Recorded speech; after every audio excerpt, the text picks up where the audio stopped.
Hello दोस्तों, मैं R N school of business adviser and founder online business workshop. मित्रों, आज हम बात करेंगे मैन्युफैक्चरिंग इन द बिजनेस। मित्रों, जब आप कोई फर्म, दुकान, कंपनी स्टार्ट करते हैं, लॉन्च करते हैं या कोई कॉमर्शियल एक्टिविटी शुरू कर देते हैं, ठीक है, तो पहली बात तो आती है कि यह अपने आप में एक मैन्युफैक्चरिंग है। ये आपके जीवन की, एक लाइफ की एक्सटर्नल मैन्युफैक्चरिंग है, जो कि कॉमर्शियल एक्टिविटी के रूप में या फिर कोई फर्म, दुकान, कंपनी के रूप में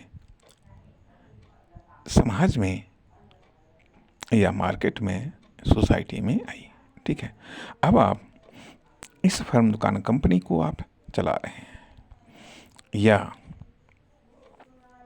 या आप कॉमर्शियल एक्टिविटी कर रहे हैं। अब बात हम कर रहे हैं कि मैन्युफैक्चरिंग इन द बिजनेस, अर्थात अब आपकी फर्म, दुकान, कंपनी में आपको किस चीज़ का निर्माण करना है, किस चीज़ का निर्माण करना है। अर्थात पहली बात तो आती है यह कि जिस चीज़ के लिए, निर्माण के लिए वो फर्म, दुकान, कंपनी है, एक कॉमर्शियल एक्टिविटी है, वो तो करेगी। यहाँ पर हम वर्क से हट करके, अर्थात जब कोई कॉमर्शियल एक्टिविटी है या कोई फर्म, दुकान, कंपनी है, तो कोई ना कोई तो निर्माण कर रही होगी या कोई ना कोई वो सेल कर रही होगी। ठीक है, कोई ना कोई वो डिस्ट्रीब्यूशन कर रही होगी। ठीक है, लेकिन बतौर एंटरप्रेन्योर, बतौर बिजनेसमैन, बतौर मास्टर ऑफ योर कंपनी अब आपको क्या बनाना है? अब आपको क्या बनाना है? क्या आपने बनाने का सारा कार्य आपने कंप्लीट कर लिया? कंप्लीट कर लिया है।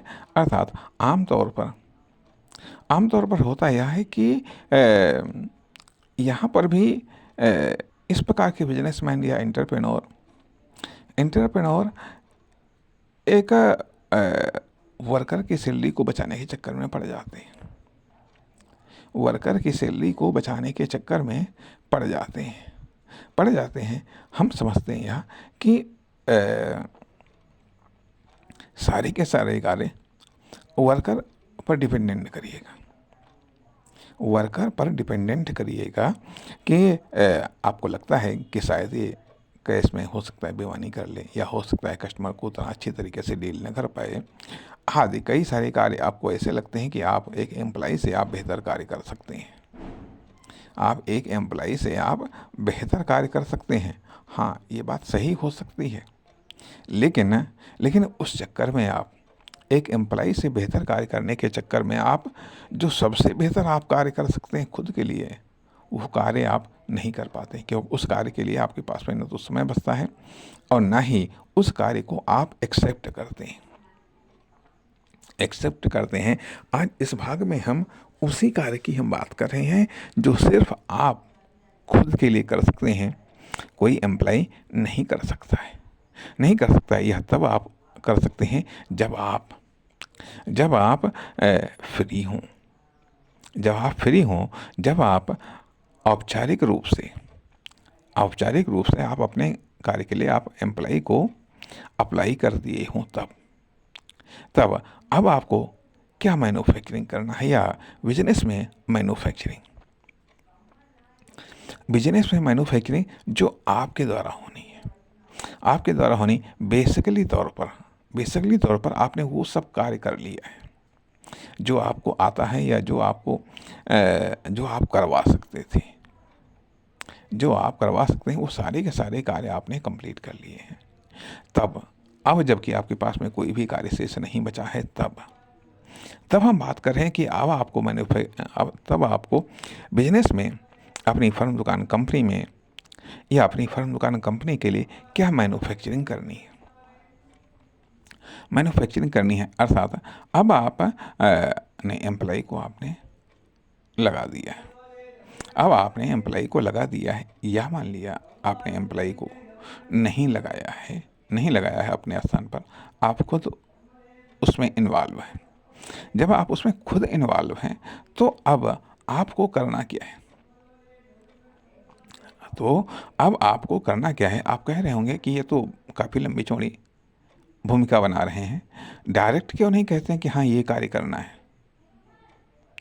डायरेक्ट क्यों नहीं ये कहते ये कार्य करना है? हाँ, ये कार्य बात सही है कि हम डायरेक्ट क्यों नहीं कहते हैं? डायरेक्ट हम इसलिए नहीं कहते हैं क्योंकि प्रत्येक फर्म, दुकान, कंपनी के लिए अलग अलग कार्य होता है। मैन्युफैक्चरिंग या डिस्ट्रीब्यूशन या सेल्स यूनिट के लिए भी अलग अलग कार्य होता है।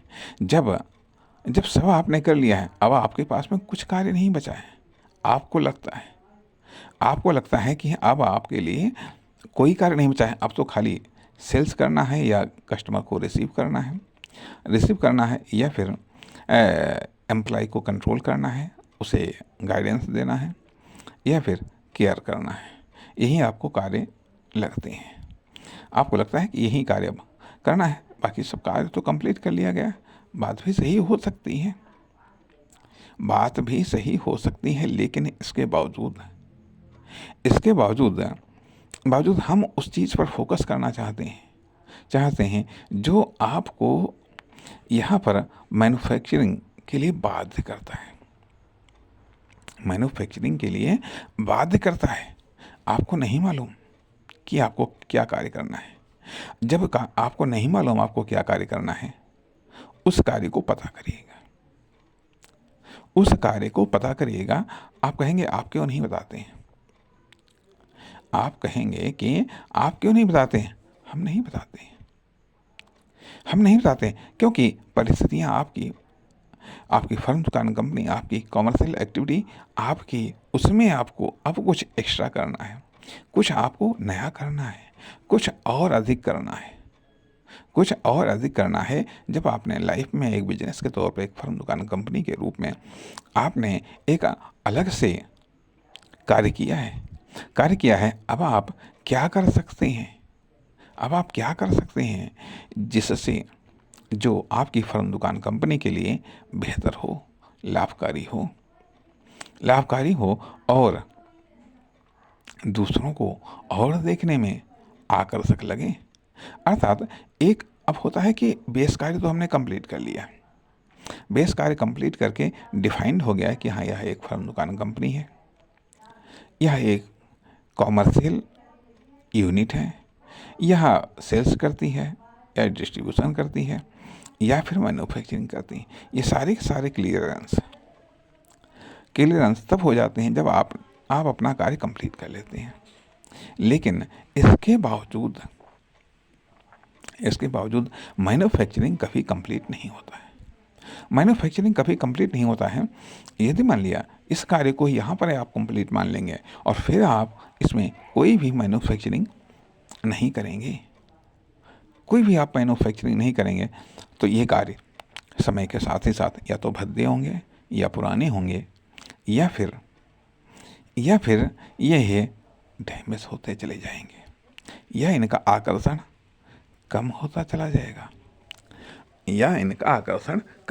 जाएगा। बल्कि ये कहा जाए कि आपने जो कुछ भी किया है वह मोटे तौर पर संभव था या मेन आपने कार्य निपटा लिए जो भी हैं।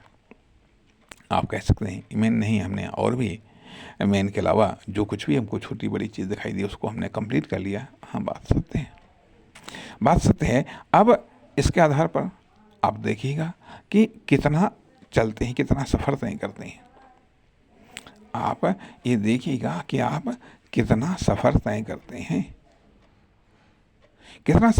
हैं। अब इसके आधार पर जितना आप सफ़र तय कर पाते हैं करेंगे। ठीक है। अब इस कार्य को सपोर्ट करने के लिए आपको और मैन्युफैक्चरिंग करना पड़ेगा। कहाँ पर मैन्युफैक्चरिंग कर सकते हैं, किस जगह मैन्युफैक्चरिंग कर सकते हैं, कहाँ पर आसान पड़ता है, कहाँ पर लो कास्ट वाला पड़ता है, कहाँ पर हाई इफ़ेक्टिव पड़ता है, कहाँ पर मैन्युफैक्चरिंग को करना चाहिए। इसलिए यहाँ पर इम्पोर्टेंट पहलू यह है कि अब आपको ये सोचना पड़ेगा, देखना पड़ेगा कि अब क्या करना शेष रह गया है हमारे बिजनेस में, हमारी फर्म, दुकान, कंपनी में। वो आपको अब करना चाहिए और न केवल करना चाहिए बल्कि करते रहना चाहिए। नमस्कार, धन्यवाद।